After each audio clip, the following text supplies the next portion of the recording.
Terima kasih dan salam sejahtera kepada Tuan Pengerusi Majlis, para hakim yang arif lagi bijaksana, penjaga masa yang setia dengan jawarannya, guru-guru yang dikasihi serta rakan-rakan sekalian. Tajuk cerita yang akan saya sampaikan pada hari ini ialah Kita Wira Anti Rasuah. Dengarlah kawan pesanan saya, mari hindari rasuah durjana. Jagalah diri dan keluarga supaya hidup aman sentosa. Di sebuah daerah yang kecil terdapat sebuah kampung bernama Kampung Kuah. Dalam kampung tersebut tinggal 4 adik-beradik yatim piatu di sebuah rumah pesakit sangat usang. Namun mereka sentiasa bersyukur dengan apa yang mereka miliki. Pada suatu hari, ada sekumpulan orang luar datang ke kampung tersebut. Mereka ingin membina rumah peranginan di kawasan tepi sungai Kuah tersebut. Tanah kawasan tepi sungai itu milik tinggalan bapa 4 beradik tersebut. Mereka telah pergi ke rumah 4 beradik dan telah menyatakan hasrat mereka untuk membeli tanah itu.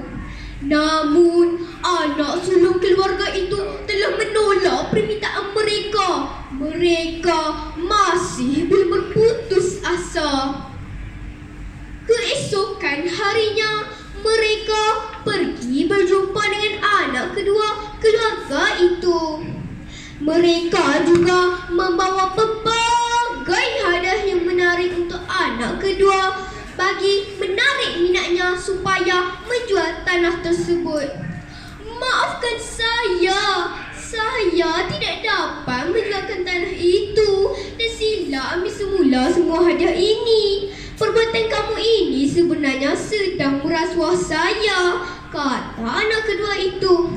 Ini bukan merasuah, hadiah ini ikhlas dari hati kami, kata orang luar itu.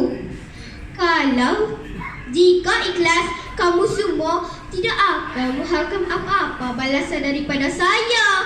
Namun, niat kamu untuk saya menjualkan tanah pusaka itu kepada kamu, kata anak kedua itu lagi. Orang luar itu terdiam malu dan berlalu pergi.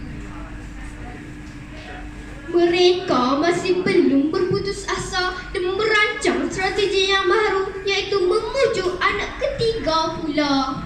Mereka menawarkan jumlah yang sangat besar jika anak ketiga berjaya memujuk abang-abangnya menjualkan tanah itu.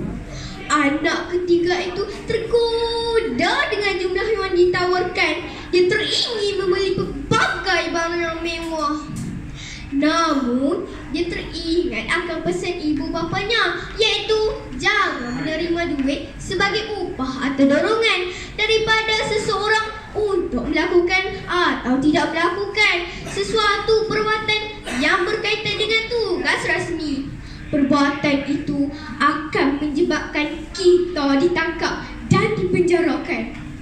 Anak ketiga itu terbayang dirinya dipenjarakan dan dia terus menolak tawaran mereka itu. Peluang terakhir orang luar itu adalah berjumpa dengan anak bongsu keluarga itu. Mereka pergi berjumpa dengan anak bongsu. Mereka menyediakan pelbagai hadiah, wang lumayan dan akan memenuhi permintaan anak bongsu itu. Apabila anak bongsu itu mendengar tawaran yang diberikan, dia tergelak besar. Ketawa anak bongsu itu. Kenapa kamu ketawa? Kata orang luar itu.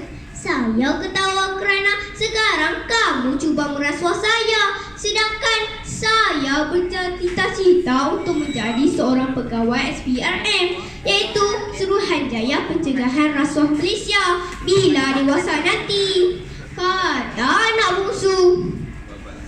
Kami bukan merasuah, kami hanya hanya ingin mengambil hati kamu saja, kata orang luar itu.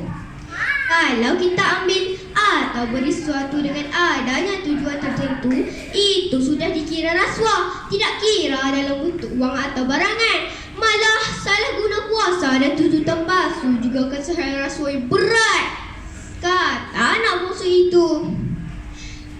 Setelah mereka gagal merasuah empat beradik itu, orang luar itu terus pulang ke bandar dan tidak akan kembali lagi.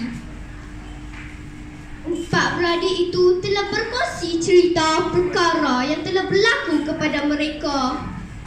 Anak sulung memuji adik-adiknya kerana berjaya melawan godaan rasuah yang boleh membahayakan diri, keluarga, masyarakat dan negara. Ingatlah wahai adikku bahawa kitalah wira anti rasuah yang sebenar. Begitulah kawan-kawan cerita saya. Ingat kawan-kawan, rasuah merupakan perbuatan yang keji. Jangan kita sesekali menerima atau memberi rasuah. Jika terlihat orang yang menerima atau memberi rasuah, cepat-cepat laporkan kepada SPRM. Tanpa rasuah, hidup akan aman. Adanya rasuah, musnah negara.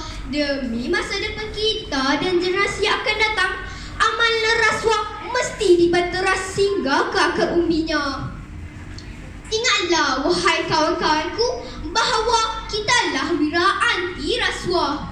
Jika bukan kita, siapa lagi? Demikianlah kawan-kawan, berakhirnya cerita saya pada kali ini. Sekian, terima kasih.